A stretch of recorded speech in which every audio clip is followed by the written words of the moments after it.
Good morning. Can someone confirm is the screen what I have shared is visible? Yes, sir. Okay. Thank you, Aryan. Yeah.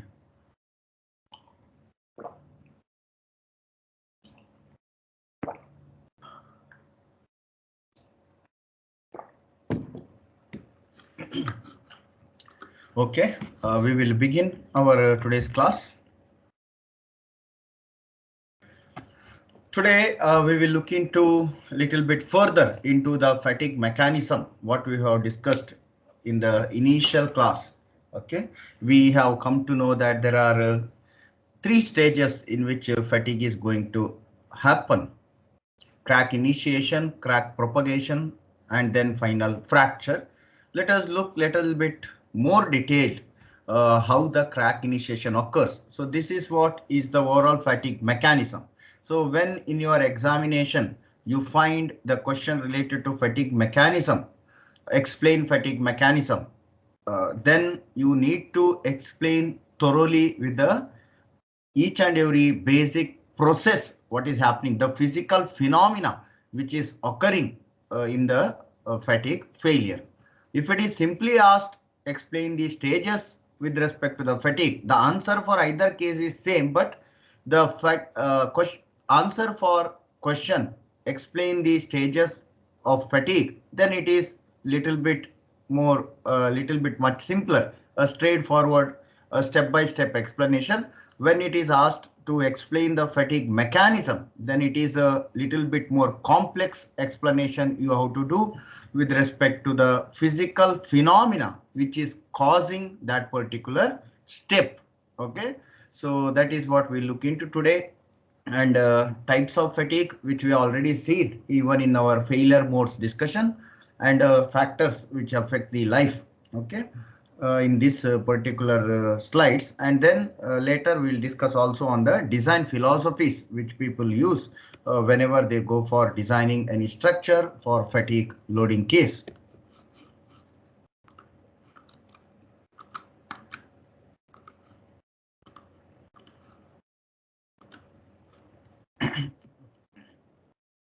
So earlier we have seen the definitions of fatigue. I have given this both definition, whether it is related to material science or related to the ASTM standard. So those who are interested to carry out fatigue related design, then they must be aware about this particular standard, ASTM E1823. This clearly explains how to do the fatigue test, what are the standards to be maintained, how the sample should be prepared. All those guidelines are available. And this standard also gives the a clear definition for fatigue. And most importantly, note these words which I'm highlighting from the beginning: progressive, localized, and permanent. Okay, progressive means it is damage is accumulating with every cycle, so it is written here, which is occurring in a material subjected to fluctuating stresses or strains or cyclic loads. So when subjected to fluctuating cyclic loads, with every cycle some damage is going to occur. Therefore it is a progressive in nature, every time it is going to add up. Okay, first word. Then localized, as a bulk.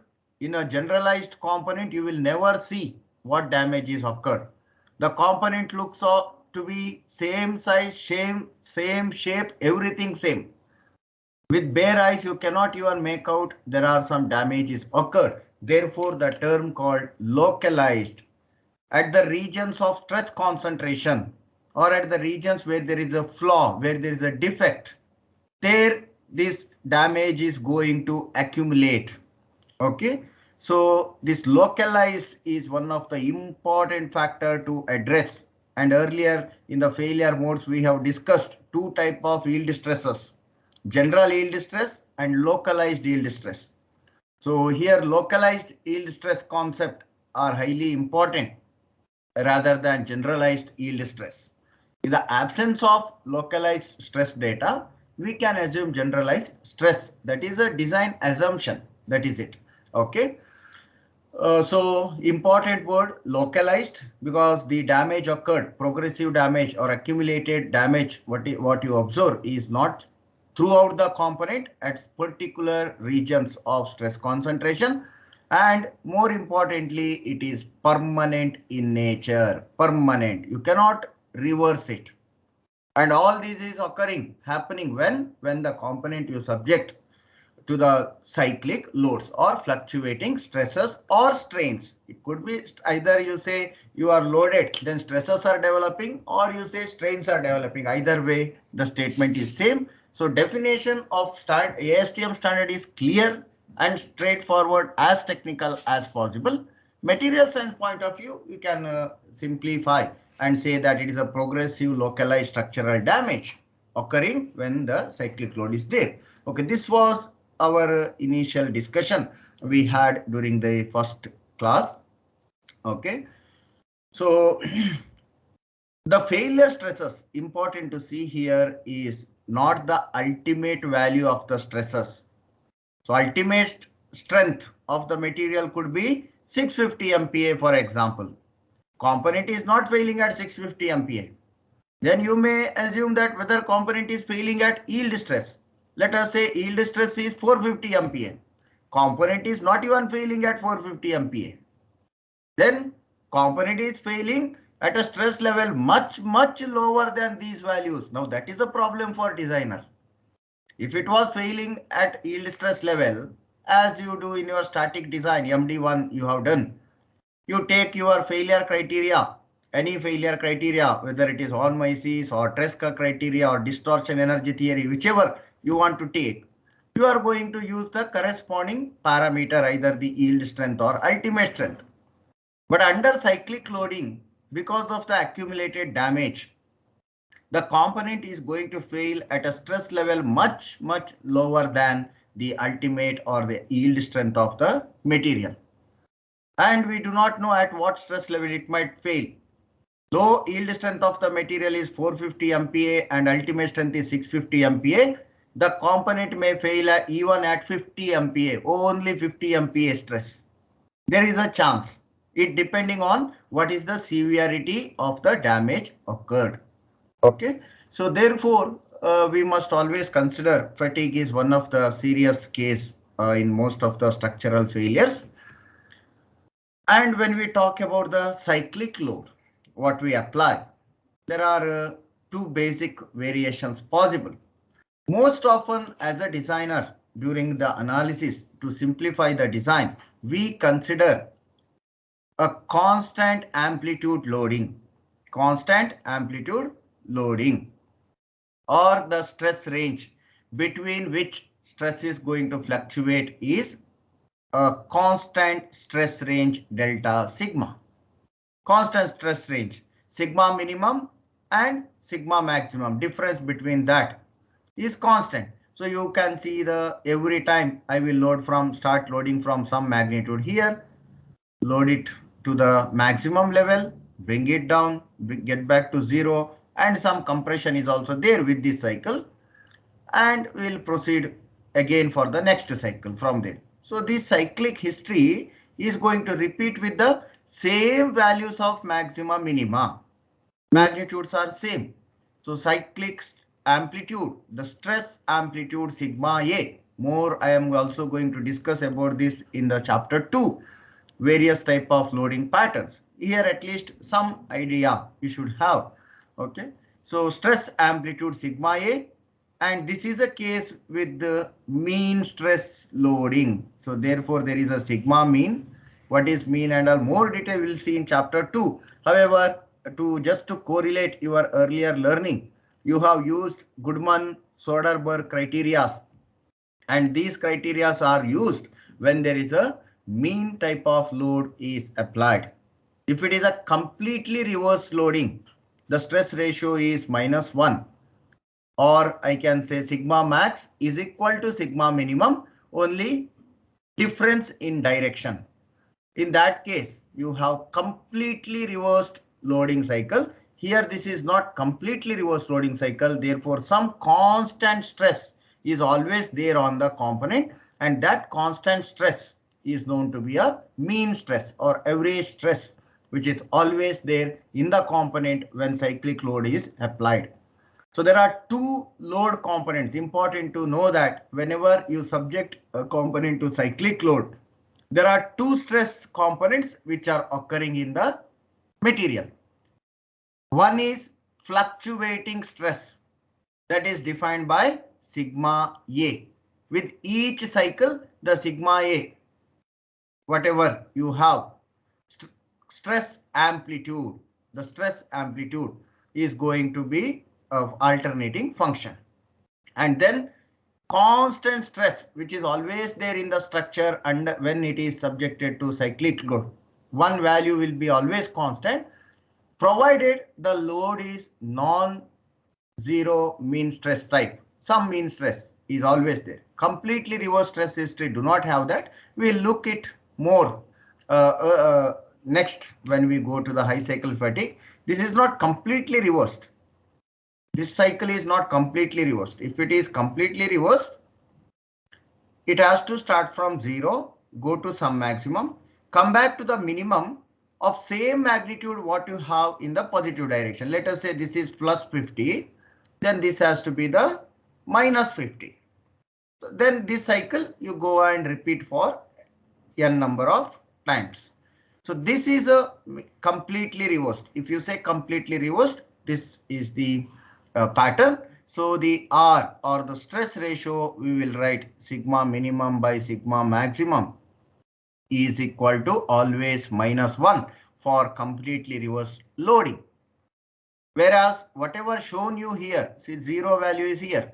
So sigma minimum may be somewhere around 25 minus 25 approximately, let us consider, and sigma max may be, let us take somewhere around 100 plus 100 maximum. Now here stress ratio is sigma minimum by sigma maximum. If you make minus 25 by 100, you do not have the -1 value. You have some decimal value you will get here. Okay, so this is not fully reverse loading, whatever is shown with the blue line here. Okay, so further discussion we'll have in the second chapter, but at least some idea I hope you got now what is meant by completely reverse loading. Why that term completely reverse loading important is whenever you define the fatigue life, you have to state along with that what is the nature of load you have considered for its design. When that particular nature of load is applied, you will get one particular life. Okay, so if you have analyzed by using this completely reversed alternating load and you have found that total cycles to failure, let us say 10 to the power 5 cycles, 5 number of cycles you have observed. Now if you change the load pattern to here, you do not find NF equal to 10 to the power 5. You do not find this. You will definitely find much reduction. It could be NF is equal to 10 to the power 3 also, because of the effect of mean average static stress, which is always there. Over that, you are going to apply the cyclic stress amplitude sigma A, where completely reversed load case, you have sigma mean to be 0 and only sigma A is some value always there. Okay, so this is the reason with what type of load pattern you are going to design, that is very important. The wrong selection will give you the wrong design. Your component what you design cannot survive in the real practice. Okay, so yes, any queries anyone have? Okay, fine. Can an engineer really apply the reality concept? Real world concept is this figure 2 what is shown here. Highly random stress pattern. Highly random stress pattern. Okay, so you take an example of aircraft. During starting of the flight, when it is taking off, then it is experiencing different type of load. In flight, atmospheric condition, drastic variation with pressures, the load felt is different and highly random. Every cycle is not constant amplitude. Every load cycle have different type of cyclic amplitude. And then during coming down from flight, again, while landing, the loads are different. You consider the automobile which you drive, whether two-wheeler or four-wheeler. As you start, you require higher torque. The load what experienced is different. When you are cruising at constant speed, then load experience is different. When you are varying the speed between certain range, then the load experience is different. And when you are coming back to rest, the load experience is different. If you consider suspension only of the system, forget about engine and other related aspects, forget about the vibration coming from inside because of the engine, only consider the road shocks on the suspension. The road is highly uneven. You are not driving on perfectly flat, smooth surface of some micron level finish. Up and downs, and that too in our Indian road condition, you are aware. So every time as your wheel rolls, the load experienced by the suspension system is different. It is not same. So that is the most practical scenario of the load what is shown here, which is known to be the random stress history. Random stress history. But can we design for the random stress history? That is highly not possible, not practical enough to design for highly random or real life stress history. To design for real life stress history, first you have to get the real life stress history through certain sensors. And if you are component, you want to design for 15 years of life, that is the life of generally for automobile. Nowadays with the new scrappage policy, after 15 years, no renewal. That means component life is 15 years. Approximately. You design for maybe 20 years, some 5 years extra. Okay, fine. First, you should get history of 20 years. Then you have to, just to get the load pattern, you need to wait for 20 years with your sensors stacked on the vehicle and driving to collect the load history. Okay. And after that, you have to analyze. Splitting that 20 years load history for analysis purpose will take another 2-3 years for you. Then adding the design equation and calculating and then come out with the product. At least you will take 25 to 30 years just for one component which you are observing today. And by the time you are ready with the design, that component only may not be there. That type of system only may not be there. Some other type of system might have overtaken. So this is what you have to think. Industry is running far ahead of what we see today. So conceptual designs, what is there in the industry, they have to be at least 10 years forward thinking. Not now. Whatever you find today, say recently, if you say some vehicle is launched, its planning has done at least some 4-5 years back. Okay. And they have well established all these parameters ready with them because of the previous models.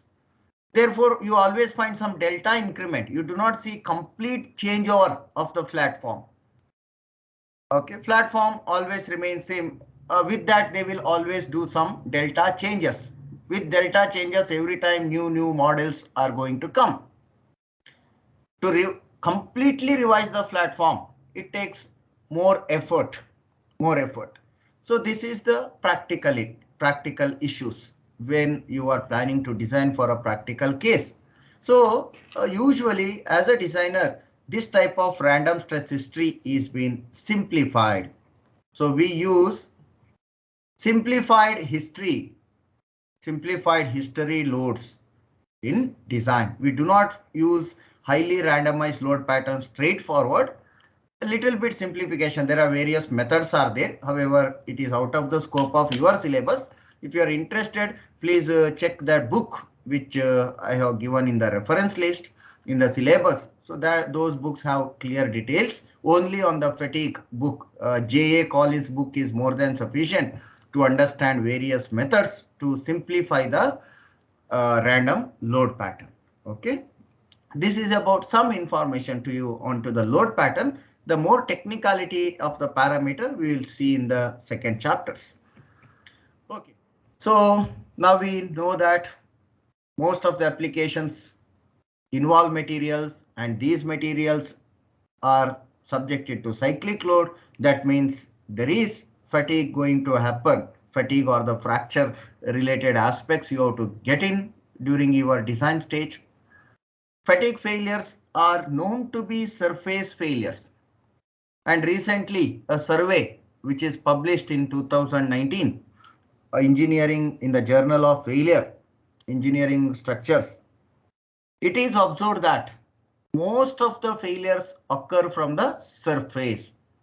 So if you control the surface properties, then you can have the increased or enhanced life for the same material, which is processed by the same parameters, same methodology of manufacturing, apart from one additional thing, that is the surface treatment. So therefore, modern day you find several type of surface treatment. The surface finish of the components today is of highest level over several decades. That is what industry is practicing, and they are further striving to achieve much better surface finishes than what we have today. It is not only about surface finish, it is also about other surface properties, surface hardness, the residual stresses in the surface region. So there are several parameters. We may say surface topology, surface integrity, all these. There are several parameters which governs all these properties. Its evaluation, how you can enhance this. That is what people are discussing today.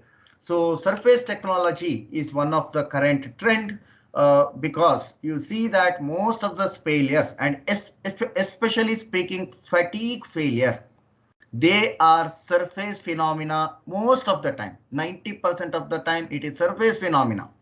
Remaining 10%, it could be because of the manufacturing defect, a bulk defect left inside in the component. Okay, there is a defect inside or some design flaw because of high stress concentration arising in the core of the product component. Then it could be body phenomena, but most often these failures are surface phenomena. Therefore, having a desired level quality surface. When we say surface, don't only think about surface finish. There are several parameters as I have highlighted just before. So we have to look for all that. Okay. Usually what happens, from the surface, crack is going to initiate. The origin of the crack is from the surface. This is what we discussed in stages of fatigue earlier in our first class, the basic concept of the fatigue mechanism. Now we will see much detail in the coming slides onto this.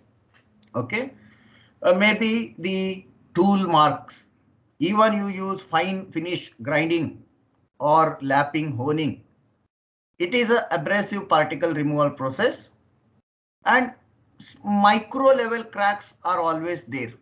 Micron level, whereas you cannot even make out, even with dye penetrant test you cannot make out. Further smaller than that, very highly finished surfaces.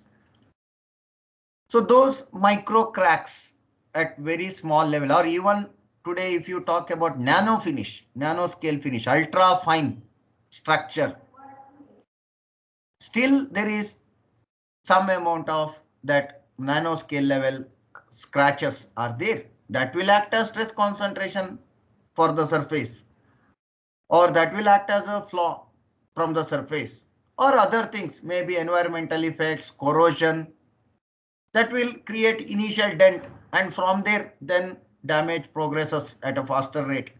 So therefore controlling the surface is one issue for the modern day structures, and the fatigue itself generates usually from the surface due to the surface defects. How that defect arises, that is different analysis. Whether it was a surface defect is there because of the previous manufacturing operation, or it has occurred during in-service loads or in-service wear and tear, in-service surface frictions or corrosion. Why that surface defect is occurred, that is another discussion. Okay, let us go further here. So somehow we find surface defect to be observable level, we say there is some crack initiation is occurred. So then once crack initiation is there, under cyclic load, that multiple such cracks initiated at several locations will grow, they combine, they become sufficiently large enough crack to be observed at macroscopic level. Macroscopic level. Initially, it could be microscopic or nanoscale level also. Now they grow, they combine with each other. Multiple defects will move here and there at microscopic level, join and become a macroscopic level crack. Okay. And then, you know, the phenomena, finally that macroscopic level, large crack is unable to withstand the applied load. Because of that crack, the component is unable to take the applied load and that crack propagates suddenly and you will find the final fracture. That is the final stage. Okay, that is the final stage. Before the fracture, if you observe, do the condition monitoring, you can stop the component from service. Okay, and we have seen how the fracture surface look like. There is a three regions mainly: bright surface, then the striations over the surface which indicates the crack growth, and then there is a sudden fracture or dull surface finish indicating the fast fracture or brittle fracture. Okay. So life of the structural components generally limited by cyclic loading and not by static strength. This is important to know now. From your MD1, you have always been using yield strength, ultimate strength. But here, when you design the component for fatigue, you should consider the strength under cyclic load. Cyclic load strength. You might have always wondered or come across the term called endurance limit. Endurance limit. Okay. And then let us see about endurance limit later. We have detailed discussion in chapter 2. Okay. So other environmental factors like corrosive environment often shorten the life. Okay. So this is all these details we have discussed in the first class itself. Let us go forward, or else today also I have already told all these things. Now let us look into the fatigue process or the mechanism.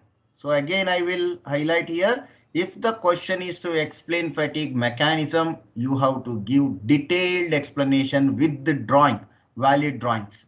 If it is a question explain various stages in fatigue, then it could be a much simpler explanation. But here now we look into the fatigue mechanism, the physical process, what is happening, what is going on in the structure or the component. So the first stage is crack initiation. Somewhere, somehow defect has to initiate. Now that defect could be there because of the previous manufacturing process at some very small level, maybe nanoscale or very small microscopic level, which is not a significant size to say there is some crack is initiated. Okay. So initially defect could be there in the material. You cannot avoid, we cannot make defect free structure at all or component at all. There are defects, but what is the level of that defect? Is it a quite large one, or that defects are ignorable, very small? Okay, that is the question to be asked. Okay. So usually when we talk about crack initiation stage, when we say crack is initiated, when a sufficiently large enough crack is observed at microscopic level stage. Microscopic level stage, you have to observe sufficient enough size for a crack, and then we say this crack, now the crack has been initiated under the cyclic load. There could be here and there very small level cracks initially. That is not called to be a crack initiated. Okay. When multiple such cracks will combine and become some sufficiently large crack, which can be observed at microscopic level. See, say the term which I use here, sufficiently large crack, do not mean that you observe with bare eye. Okay. When you observe with bare eye, we say it is a macroscopic level. Now we are not observing at bare eye here in crack initiation stage. It is a microscopic phenomena, microscopic or lower than that size scale phenomena. Okay. So surface scratches due to handling, maybe tooling, that is previous operation as I explained earlier, maybe grinding, lapping, honing, whatever the surface finish process you adopt. Some surface roughness, some scratches are obvious. And slip bands or dislocations intersecting the surface. That is when crystal structure is grown. Now you have to go back to your material science. Talk about crystal structure. Various type of crystal structures are there. There are 14 Bravais lattices possible, 14 variants possible for a crystal structure, which you are aware from the basics of material science. Okay. So if you have, let us say, most of the ductile materials are having FCC structure, considering atom even over the face, the simple cubic structure I have sketched here. If you consider steel, it can be in BCC form also. That is base centered, not body centered here. Iron is base centered crystal structure. It could be. There are various possibilities are there. Okay. So you consider any, let us say I will consider a base centered atom structure, base centered atomic structure. Now atomic level wise there could be defect. One atom is missing, vacancy defect, or some foreign atom is there, some foreign inclusion, some impurity atom comes and fits at a location of regular atom, or a regular atom goes and occupy interstitial position rather than occupying its regular position. It is going and occupying the interstitial position somewhere here. Let us say this atom is missed and come back here to this interstitial location, not at the regular position. Then defect is there in this crystal structure. Defect is there. Now like this, defects may arise at several places. When you apply the load, again and again repeatedly, or when you apply cyclic loads, what happens?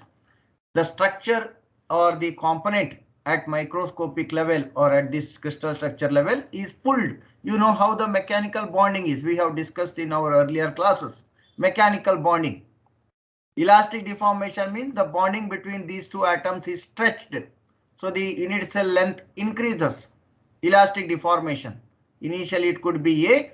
After that it could be some A final when you apply some tensile load. Elongation you will observe. So the bond between the two atoms is stretched. Now if there are no atom, you can observe the stretching is uneven now. The crystal is going to distort in its shape. It is not uniform stretching. There is distortion with the stretching. And it creates microscopic level stresses. And we know you have used Miller indices. Miller indices, if you have forgot, please recall from the material science. Miller indices. You used to locate a plane. Various planes are possible in a crystal structure. Obviously, if it is a simple cubic, you have the 6 phases as base planes. 6 phases are base planes. Apart from that, you have also drawn the diagonal planes. Diagonal planes also you have drawn. There are various diagonal planes are possible to connect like this. Correct, no? So when you apply load, how the plastic deformation occurs? The densely packed atomic plane slides over the other. That is what is happening. That is what is the principle of plastic deformation, basics of material science. You have to revisit. Slip bands means the densely packed plane, atomic planes have been sliding one or the other at microscopic level.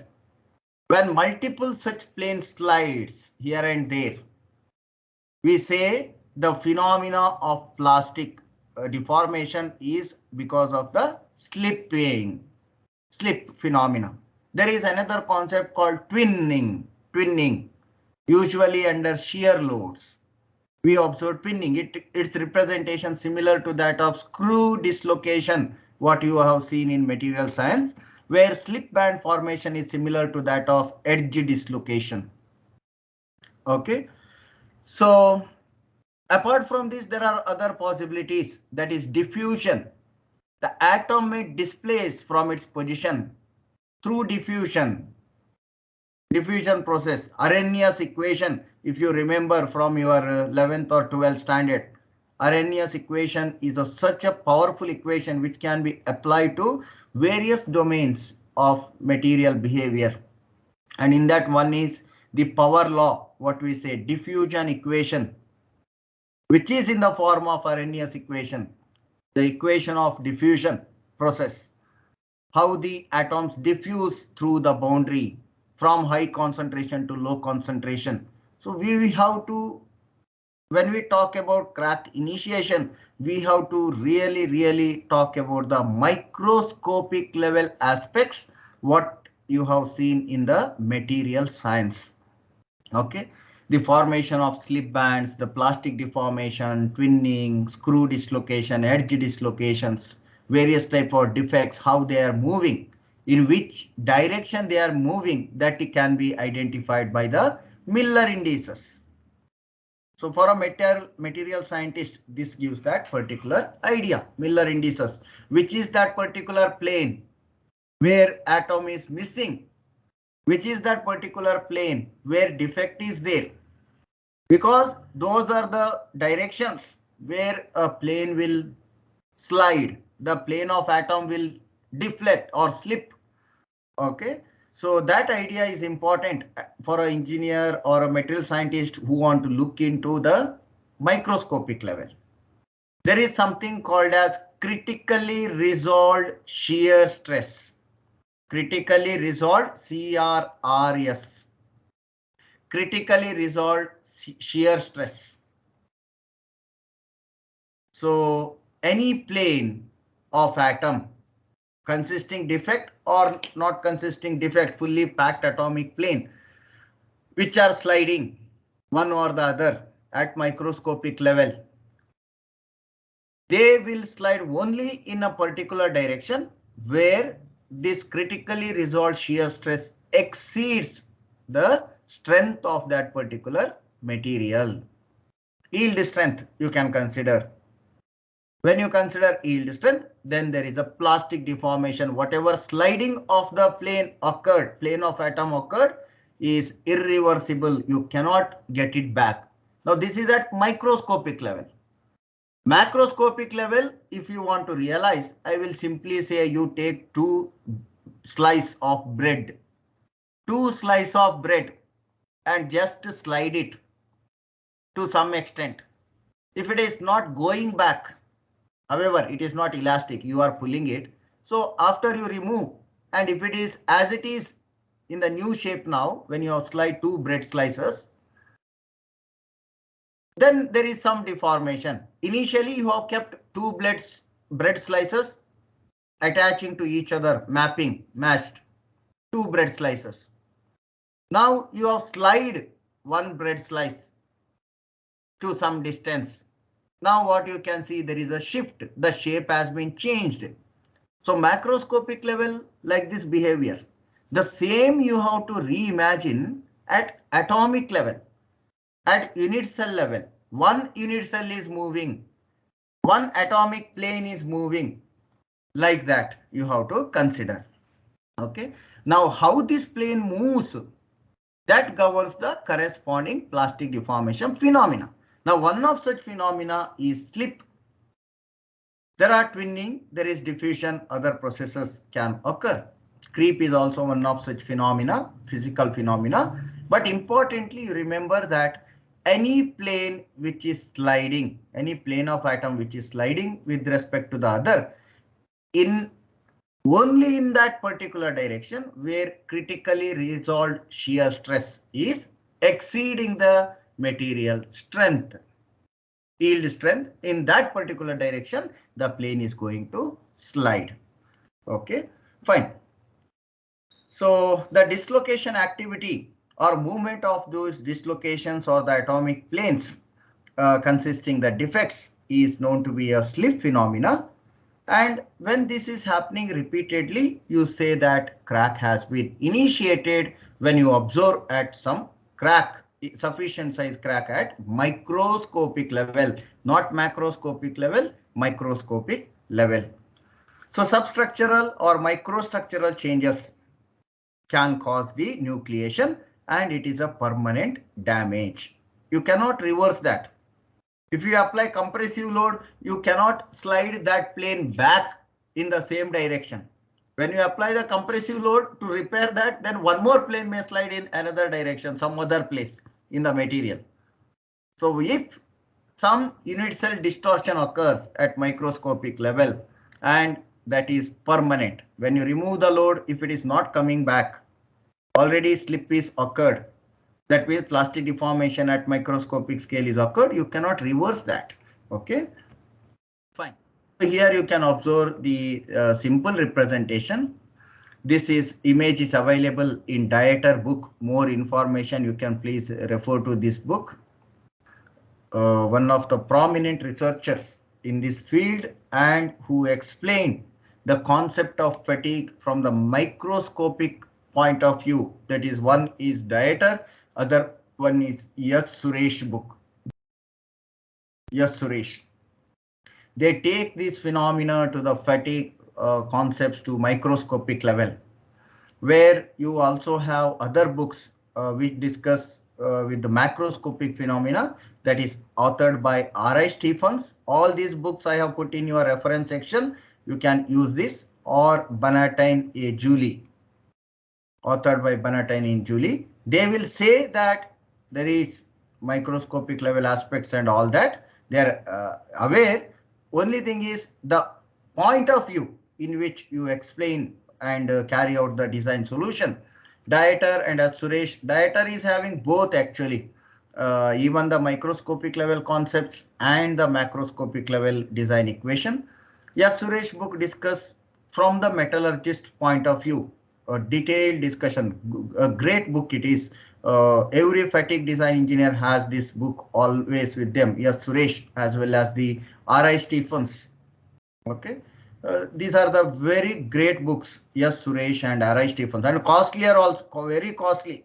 If you check its price in Google and all, it's around 10,000, 16,000 rupees. I don't know the present price. You can explore and see. Earlier it was that much for these books. Okay, fine. So here you can observe under the repeated load, the stretching of the unit cells or the crystal structure or the atomic planes will occur. So earlier I gave you the example of slice of bread. You can assume that way. So when you apply the particular load, here you can observe the atomic planes have been brushing one or the other and finally come out maybe like this or make a trough like this. Okay, depending on the applied load and the magnitude of load. Now you say crack has been initiated. So here you can observe the notch effect. Notch is a theoretical term. In reality, it is a stress concentration zone. Practically, stress concentration zone. That is what is notch. So notch is occurred in the material under cyclic load, which is because of the slip phenomena. Okay. So Dieter book, you please refer for these drawings and further explanation. You have all those things. And then multiple such cases. You can observe here also one notch, here also one notch, here also one notch. Several notches combined together, they grow in a particular direction. So this crack will open up from here, maybe depending on the applied load, and go on propagating, Okay. Okay. Then finally, you have the fracture. This we have already discussed how the fracture surface appears in case of fatigue. You can see here larger portion is dark, whatever is this side. So initial damage initiated in this particular region. Okay. And from there it proceeded. And sudden fracture indicates the dull surface where faster failure has occurred. Here you can see 12,000x, 12,000 times magnified image, because that much high resolution you have to go for to observe this crack propagation pattern. So you can observe under the cyclic load how the crack propagation is occurring. Here there is a cyclic load, corresponding cyclic load. This is a cyclic load history mapped to that particular region from here to here. Between this particular zone, let us say distance x. For a crack to travel for a distance x, this much cyclic loading history was applied. Okay, so at microscopic level, this is a comparison. So once the crack is nucleated because of the microscopic phenomena called as slip. Most often it is because of slip, but it can also be because of twinning and diffusion process. If it is a high temperature creep related aspects, then it could be diffusion. Or if it is the applied loads are shear in nature, or the plane of atom which is going to undergo twist in the crystal structure, then we say it is a twinning. Okay. Most usually you do not find twinning because the stress required to cause that particular twinning, though the total value is small if you look into, because it is a shearing stress is usually lesser what is required. The grain boundaries and the resistance offered for twinning is more in the material. That is the reason you do not find twinning type of plastic deformation quite often. Usually people average it out to say it is slip in case of ductile material. But if you look into the practical scenario, it is a mixed mode. There is slipping, there is twinning, both the processes are occurring, one or the other with alternating. What is the majority with reference to that? People might say, because now you understand at microscopic level analyzing is very, very difficult, very difficult. That is the reason people usually confine to say that the plastic deformation is because of slip, but in reality it is a pure slip will not occur straightforward unless and until you have the pure ductile material or highly ductile material. Okay, steel and all are moderately ductile material, therefore mixed mode is unavoidable, it is there. Okay, fine. This is for your information, just for your knowledge, you can explore further. Then once crack is initiated or nucleated under the applied loads, that crack has to grow.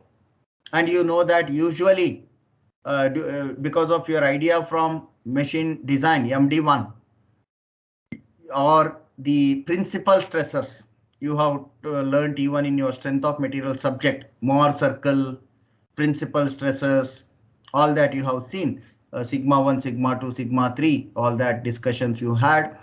So there you can observe, even if you apply a normal load, say simple tensile strength, tensile testing of steel you consider, what you find? You find cup and cone fracture. Why you find cup and cone fracture even if you applied the normal load? The crack growth initiated from the 45-degree planes, shear planes. You have not observed complete flat bottom as you find in case of brittle material. In case of brittle material, the criteria of failure is normal stress. So using von Mises stress theory would be sufficient for brittle material. For ductile, that is not sufficient, because even if we apply the normal load, ductile materials fail by shear.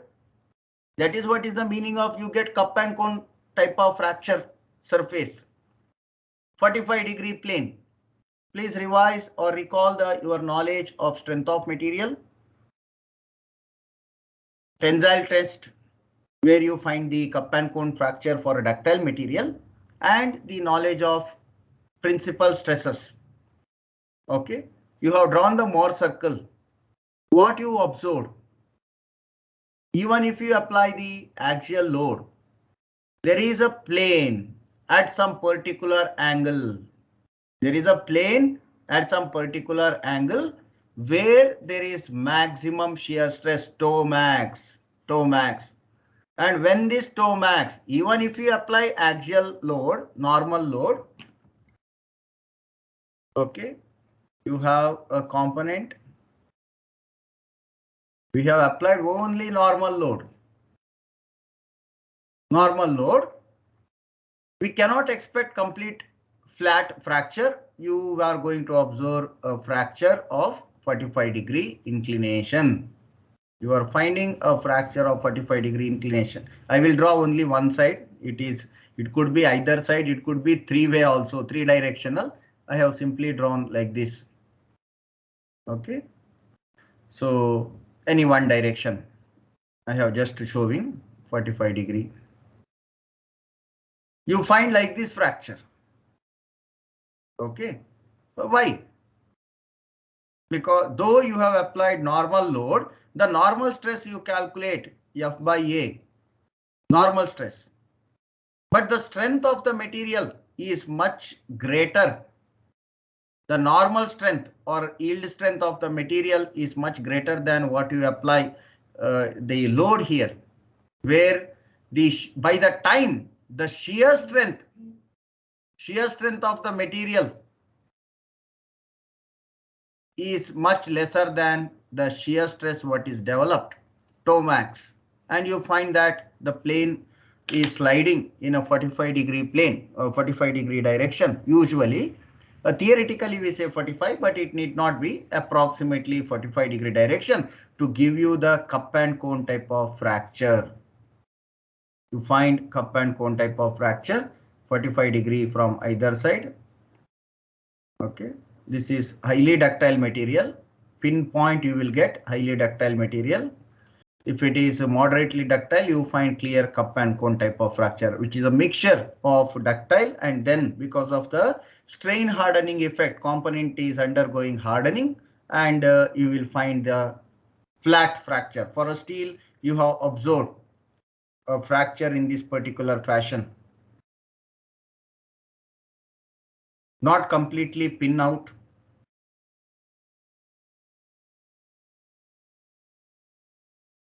So this is actually combined. Therefore, we say steel is a moderately ductile material.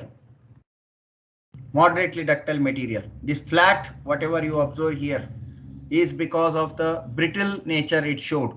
But initially, what you observe here is ductile nature. The brittle nature has imparted to it because of the strain hardening. You can observe that there are two yield points, upper, lower, and then again yield is, the strength of the material increases to go up to the ultimate strength. That increase in strength is occurring because of the strain hardening phenomena, what is happening in the material. Okay. So usually for a moderately ductile material, you can observe that initial crack propagation in 45-degree and then there is 90-degree. You observe both. Okay. And in fatigue also the similar thing will occur because we use ductile material. The crack will initiate and then suddenly the material will transform to brittle in nature, and without any significant indication it fails. So crack growth can occur in two stages. So we said earlier there are three stages. Now we are talking about another two stages within that. So crack propagation itself can be brought into two cases, that is shear plane propagation and then flat propagation.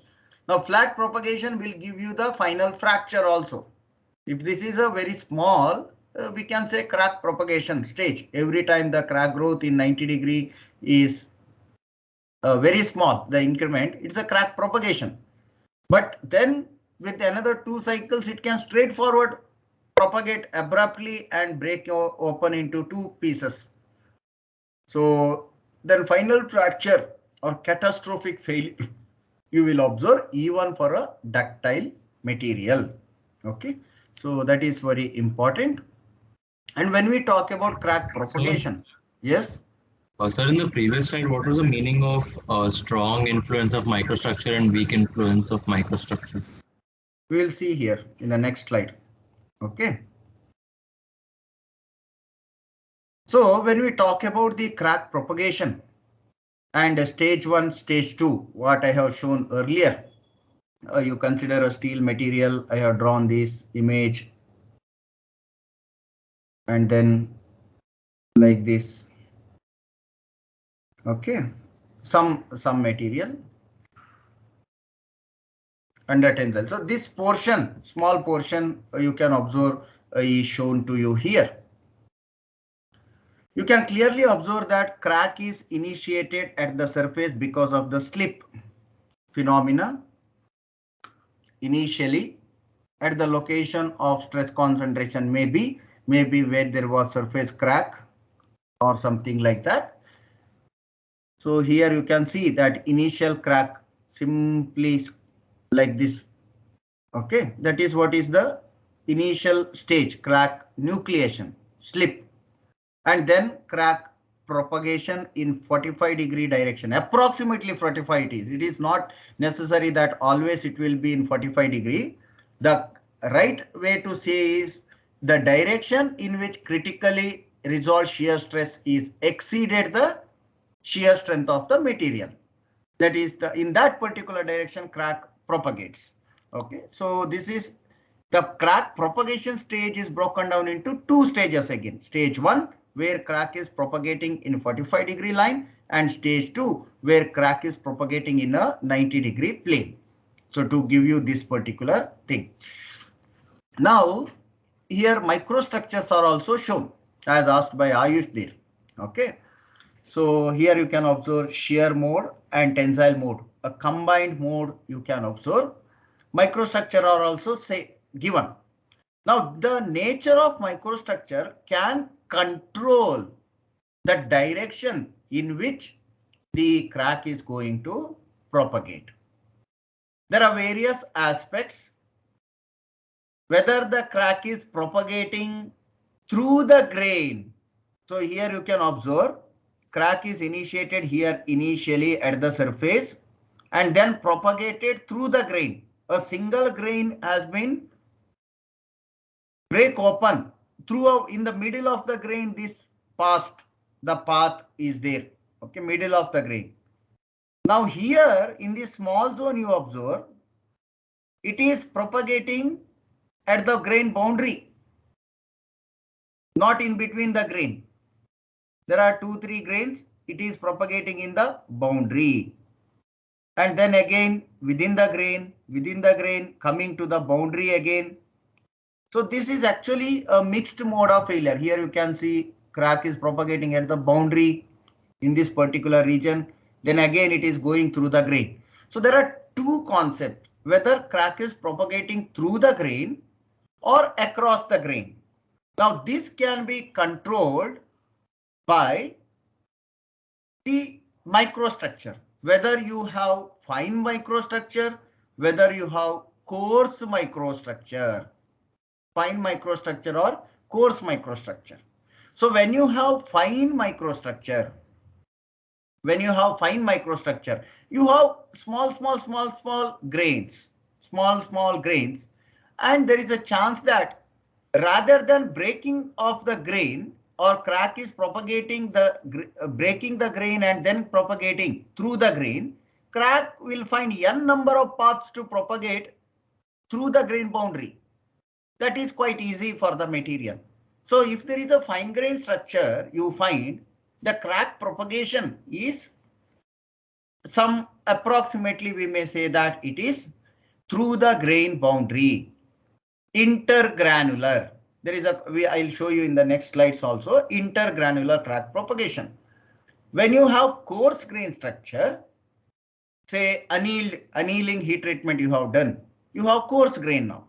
Coarse grain microstructure if you have, then there is a possibility that large size grains are available and crack may propagate through the grain. So I will say may propagate. In reality, in practice, you observe the phenomena what is shown here, mixed mode. There is crack propagating through the grain. There is crack propagating even from the grain boundary. But you observe here, this is a moderately ductile material. Ductile material means coarse grain. Ductile material means coarse grain. Fine grain will give you harder structure, increase hardness, fine grains. So you have done hardening and quenching heat treatment.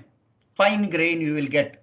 Refer back to your iron carbon diagrams of material science and metallurgy or heat treatment processes in material science and metallurgy subject. How to get fine grain, coarse grain, crystal structure. So this coarse grain microstructure will usually provide you the crack propagation through the grain. We say intragranular, intra, within the grain. Whereas fine grain microstructure, if you have, you find most of the time intergranular or through the grain boundary crack propagation. So this microstructure can control the crack propagation stage. Okay, that is what is meant by that particular statement.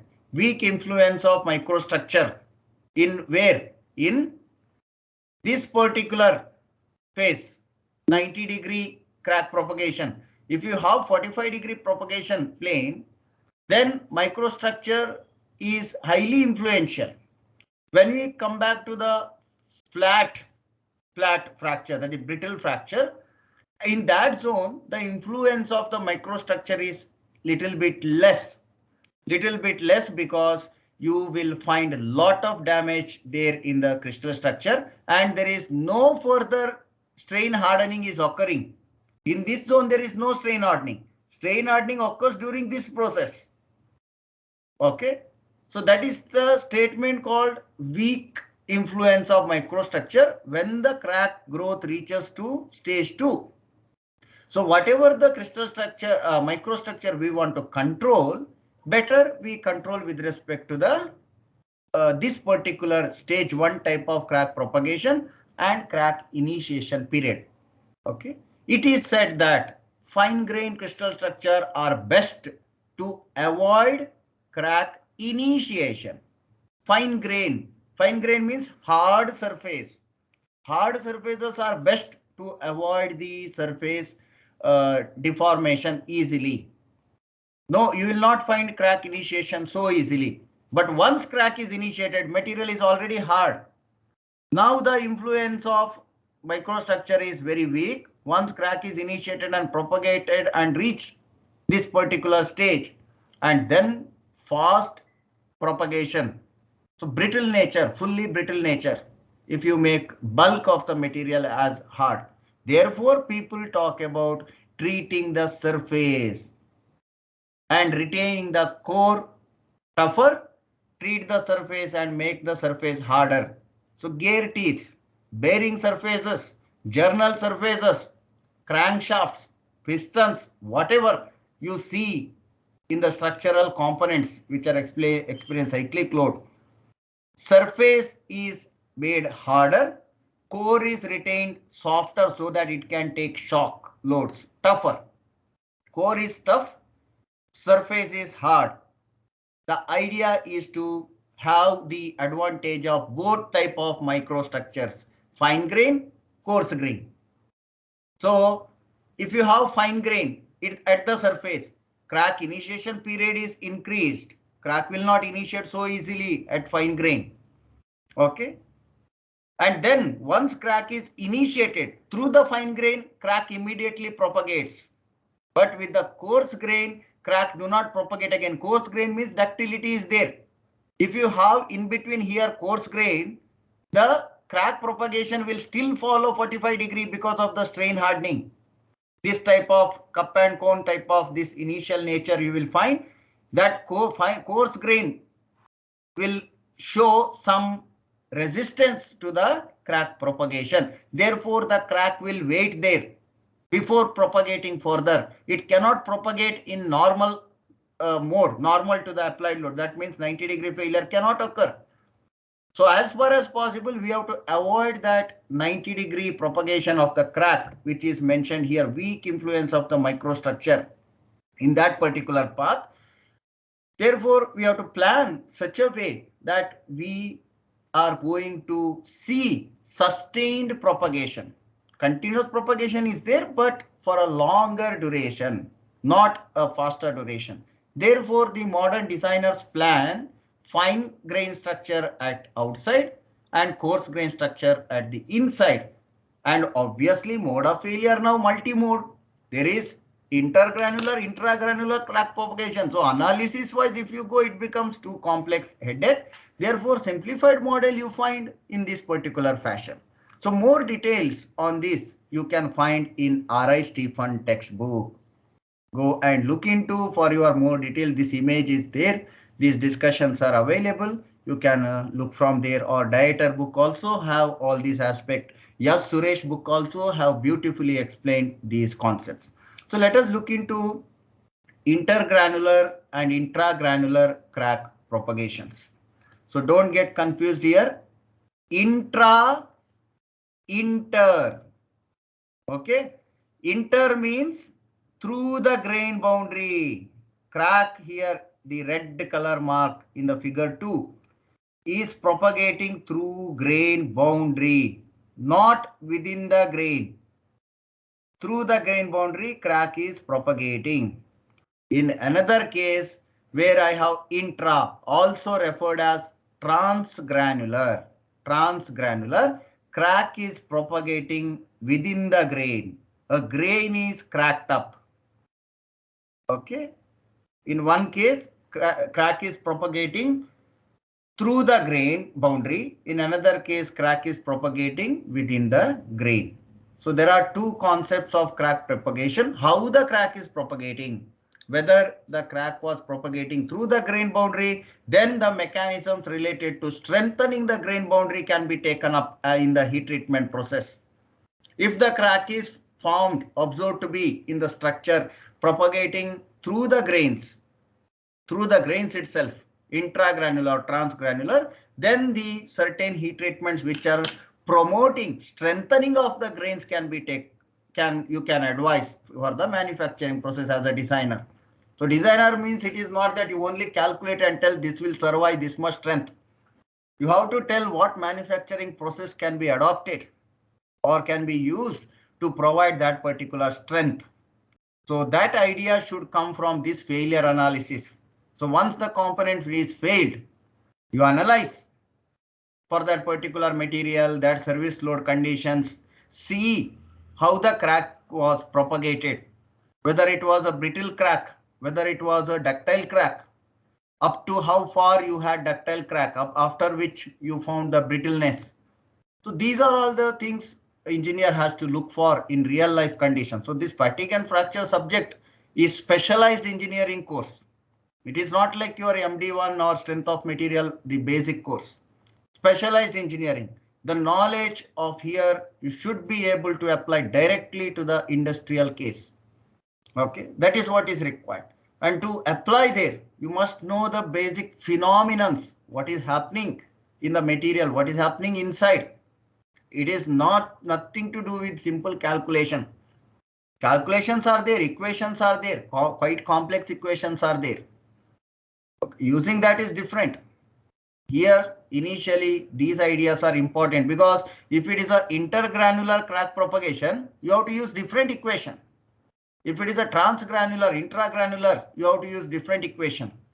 If you use same equation, then you have to moderate that equation with corresponding material property.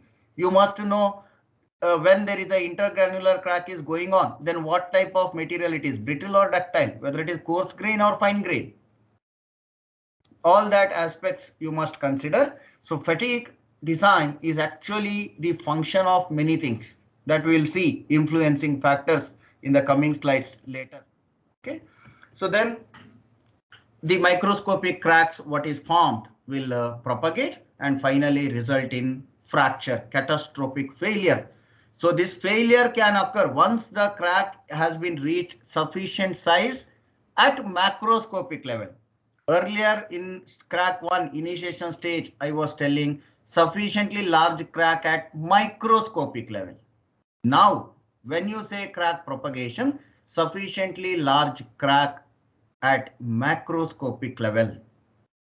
So when you find sufficiently large crack at macroscopic level, after that, when you apply even one cycle or two cycle, the crack may propagate abruptly and entire component may catastrophically fail. Okay, so this prediction is very difficult. That can be predicted by taking the fracture mechanics approach. Every time monitor the crack size with every cycle and see with each cycle how much that crack is going to propagate. That calculations are there with the fracture mechanics last chapter. We will see into that during that stage. Okay. So finally, when you look into the fracture surface, this discussion I have already had earlier classes. You can refer back to that lecture. Dominantly three regions you have to see: the crack initiation zone, the striation marks indicating the propagation, or the bright region where crack propagation stage, that is continuous rubbing of the two surfaces which is there, that will give you the mirror finish. Even sometime mirror finish surface also you will observe fractured surface. And then there is a blunt area which indicates sudden failure or the brittle failure in the material. Okay, so these discussions we already had. Let us go some example. These example also I have shown you earlier. You can refer to that lecture. Okay, this image also we had. Let us go forward.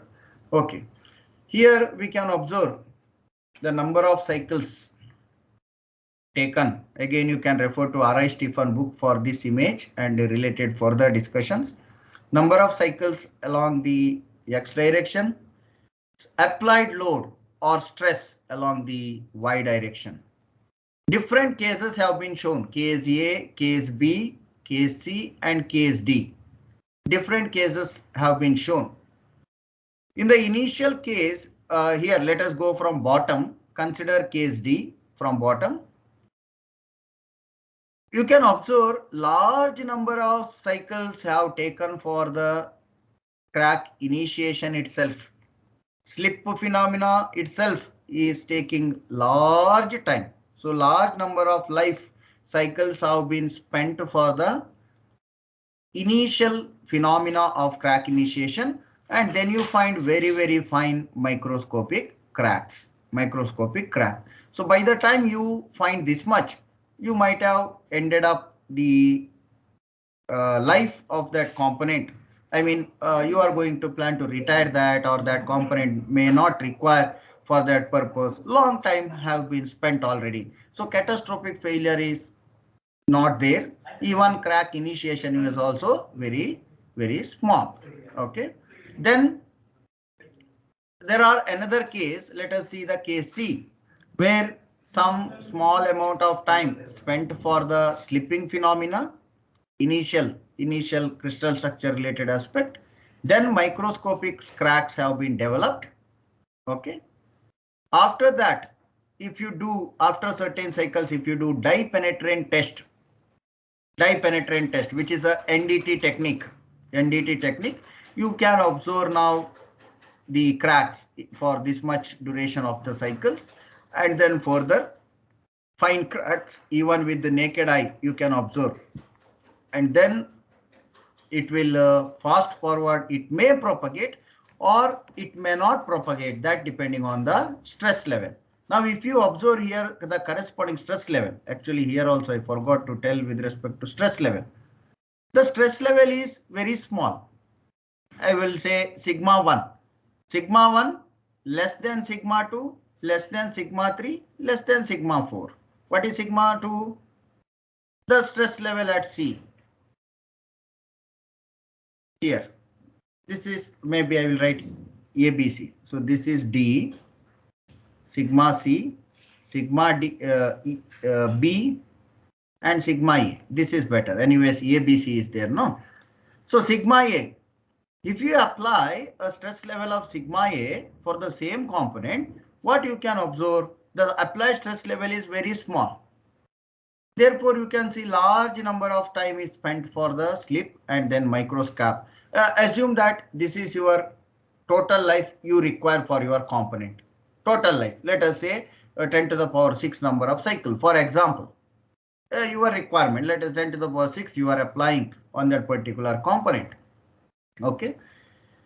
So in the second case, when you operate that at a stress level of sigma C, some duration you will spend for slip, some duration will go for microscopic crack.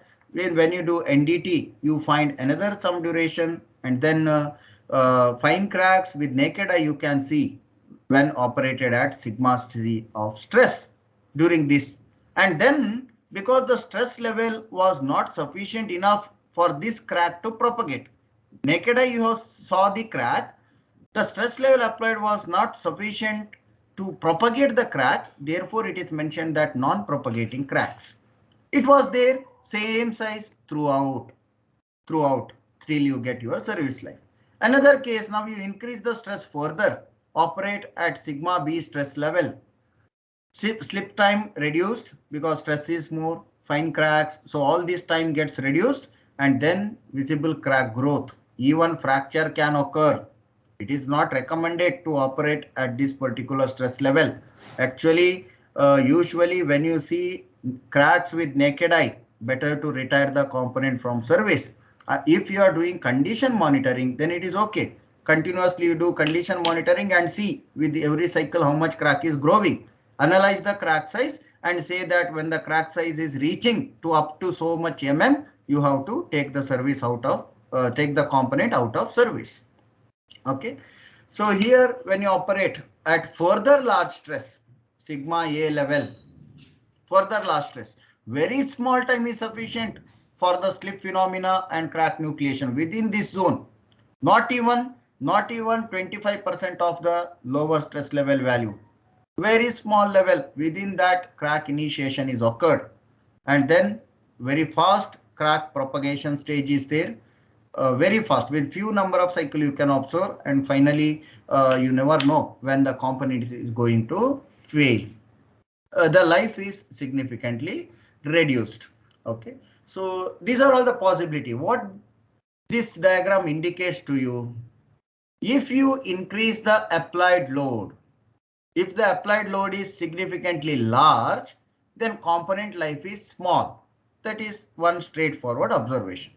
Secondly, fatigue occurs in number of stages.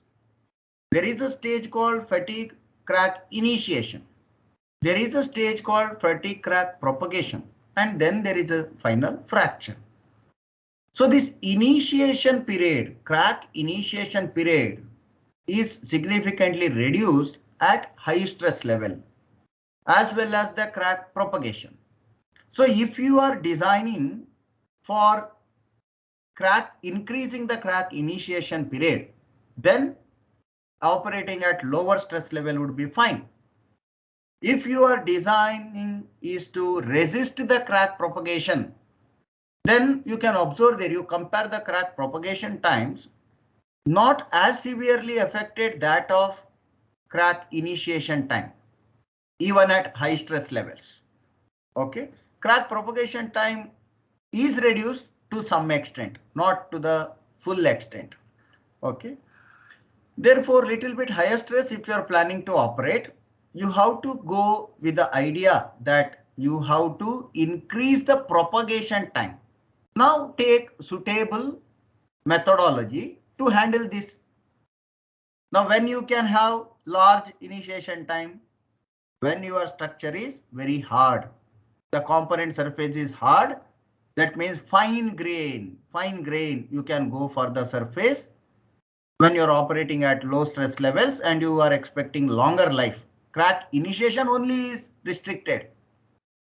Now your crack initiation is occurring at faster level, but you want to plan for slower crack propagation, then going for ductile material. That means coarse grain type of structure, microstructure you have to prefer. So this much information, it is not simple diagram straightforward they are putting some sketch. You must try to get information from these diagrams. What is the meaning out of that? That is what is more important. So like this diagram, you can plan for your component, your material, what you are planning for the product. Okay, this is generalized diagram, not specifically for any particular material. General schematic representation, what is shown. Okay. Then classification. Some classification we have seen earlier in the modes of failure. Usually we put into the category of low cycle fatigue and high cycle fatigue region, which can be seen here actually with this diagram. Okay, when we say the low cycle or high cycle fatigue, in general there is a cutoff. If the total life of the component is less than 10 to the power 3 cycle, less than 10 to the power 3 cycle, then we say the component is under the low cycle fatigue regime. If the component life is expected to be greater than 10 to the power 3, greater than 10 to the power 3, this is for the infinite life, greater than 10 to the power 6. So if the component life is between 10 to the power 3 to 10 to the power 6 number of cycles, then we say high cycle fatigue phenomena is going to occur. Now here, when the component is expected to fail by less than 10 to the power 3 cycles, go back to this previous sketch. The top case you consider, the initiation time is very less. Initiation time is very less, or there could be initial damage already before you put the component in the service. Some micro cracks are there because of some manufacturing process earlier. There is a damage. Now only the governed concept is now that crack has to propagate or not. So low cycle fatigue, when the components which are already having the damage, or you are operating the component at very high stress, where there is not much time for crack initiation. Crack will quickly initiate within few cycles, maybe within 10 cycle or maybe within 100 cycle. Your life, total life has to be less than 10 to the power 3. Let us say you have 2000 cycles as your life. Then in this 2000, only 50 cycles may be for the crack initiation.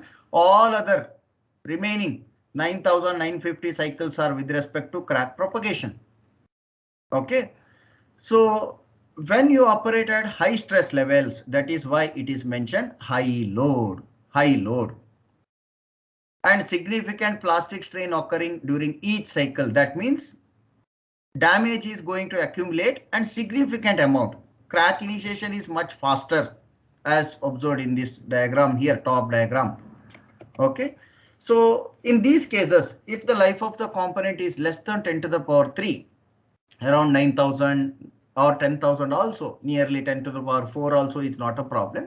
Less than that cycles it is taking to cause the failure, we say that it is a low cycle fatigue zone. More we'll discuss about low cycle, high cycle in chapter 2 again. So here high cycle fatigue regime in general is 10 to the power 3 to 10 to the power 6. Long life we expect greater than 10 to the power 3, life is long. So time taken for crack initiation here is long in this case. Okay, usually you operate at lower loads, you apply lower stress. We are finding that high cycle fatigue region, that phenomena is going to occur. The applied loads are usually much lower than elastic stress of the defined material, even less than the elastic strength of the material. You consider steel and define yield strength or elastic strength as 450 MPa, you are operating at 100 MPa or lesser loads, that particular component, at least 3 to 4 times lesser than the elastic strength of the material. Lower loads, but apply repeatedly, because of the cyclic load, some damage is going to occur, but it is going to take large number of time. Okay. 10 to the power 6 is usually the limit for steel material. If it is aluminum, titanium alloys, aluminum copper alloys, we say 10 to the power 8. Titanium nickel alloys, we say 10 to the power 7. If the component is giving us this life, that will put as a cutoff. Then there is another category, very high cycle fatigue. Modern day classification is there. That much all not required for you. You have only two chapters, high cycle, low cycle fatigue. Chapter 2 and chapter 3 we will confine to only this much. Okay, fine. Then other categories are there. You do not have in your syllabus. We will not talk about all this. Thermal fatigue, surface fatigue, impact fatigue, corrosion fatigue. This I already discussed in the modes of failure. Therefore, again, I will not repeat. Only its definition when we say these type of fatigues are going to happen. If you are aware about that, that is more than sufficient. Fretting related, what is fretting? We have discussed. Wear fatigue, creep fatigue. What is creep? Also, we have discussed in our previous class. Okay, fine. There are certain factors which are going to affect the fatigue life. Now, this is important to know. What are those factors which are affecting the fatigue life? Because tomorrow you are going to design your component and you have not considered this factor effect in your design is definitely a failure. First is about the type of load. Now, already in slide number 2, I have explained about the completely reverse loading, load with mean stress, constant amplitude loading, and the highly random loading, and how much difficult it is to simulate the actual practical scenario, design for actual practical scenario. Initially, you have to get the load history. That is not possible. So some approximations we do here. So what is the type of load? For example, the parameter what you can use to define the load is stress amplitude. That is how much magnitude of stress you are applying, as you have seen in the previous diagram also. Higher the stress amplitude, component life is shorter. Okay, so that is one factor which affects the fatigue life. Mean stress, whether there is mean stress or not. In MD1, you have used that Gerber criteria, Goodman criteria, Soderberg criteria. That is when there is a load with mean. Slide 2 image of the cyclic load, I have shown you this. Mean stress load or bidirectional load. In reality, a component may experience biaxial load, triaxial load, practical scenario, load from any direction. Okay, so in phase, out of the phase cycles, shear stresses, what is the loading sequence, whether it is constant amplitude throughout, variable amplitude, all this, whatever the factors related to the applied load, which influence the fatigue life. Straightforward understanding. Load is obviously going to affect the stress or the strain caused in the material. Depending on its magnitude, its nature, the life is different. So you are designing for one particular load case cannot be applied for another type of load case. This is important to be known. Then geometry. As far as designer's recommendation, we always say that uniform geometry is better to avoid the stress concentration. But it is not possible. One or the other reason you have to go for change in geometry. That is well understood now from your basic MD1 design. At least you go for cylindrical simple component, we say shaft. You should have a notch to fix the keyway. Minimum, at least a minimum requirement. Okay. So that will act as a stress concentration or notch effect. So wherever there is changes in geometry, abrupt changes or the any other shapes, variations, that will act as a stress riser, a hole, plate with hole. For fixing nut bolt, you have to give a hole somewhere. So all those things, or in a piston, you have the provision for piston rings. So all those areas will act as the stress concentration or change in geometry. So this is another factor which shortens the fatigue life. If there is changes in geometry is there, too many changes, or we have to see that wherever there are changes, variation in cross section is there, we have to plan for smoothened edges. The fillets can be planned for, but still a total notch effect you cannot ignore. Some notch effect is always there, or I can say stress concentration factor, KT. Geometry relates to stress concentration factor. Theoretical stress concentration is KT, but in fatigue we also have KF notation, that is fatigue stress concentration factor. In your MD1 you have used KT. Here we are also going to use one more, that is fatigue stress concentration factor. Surface quality, already I have discussed how surface is affecting the fatigue related failures. Its background I have explained today only. So microscopic smaller cracks or some previous machining operation, tool marking, all that can reduce the fatigue life if it is there. So at the best possibility, we have to plan for highest level of the surface finish quality. Now residual stresses, about this some hint I have given earlier. We have to decide as a designer whether the residual stress in the component is good or bad. That you have to decide. Now when we say good, your application is tensile loading. That means whatever component you are designing, you are taking it for a tensile load application. Then having compressive residual stresses in the component is better. By the time you apply your tensile load, initially it has to overcome the existing compressive stresses, and then tensile stress, actual tensile stress are going to develop in the component. So you are applying 100 Newton of load and there is some stress, compressive residual stress in the component. Initial 10 Newton may be spending to overcome the compressive stresses. And that means only 90 Newton of the load what you are applying is effective to cause the load over the component or to generate a new stress over the component. So this is the idea of having residual stresses.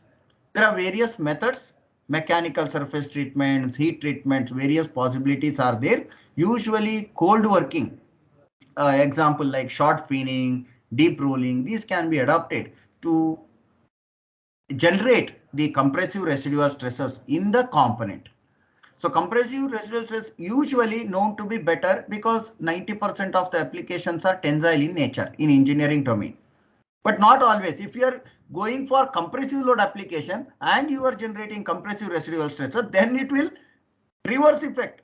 Your component will fail much early because already there are compressive residual stresses and you are applying again compressive load. Okay, at that time having tensile residual stress is better in that case. But usually compression, under compression materials are strong enough. We need not worry much. The failure problem usually we face with the material is under tensile load application, and shear governs the failure, not even tensile. Shear stresses governs the failure there. As we have seen there, 45-degree plane failure, your normal stress from the strength of material idea, critically resolved shear plane, shear stress plane through which damage is going to occur. So our idea is always to enhance the strength of component which are subjected to tensile load. Therefore, in general, whenever it is referred to residual stresses, people think that it is compressive residual stresses. If it is not mentioned, specifically mentioned better. If not mentioned, the idea is always compressive residual stresses. It is a generalized designer's assumption. Okay.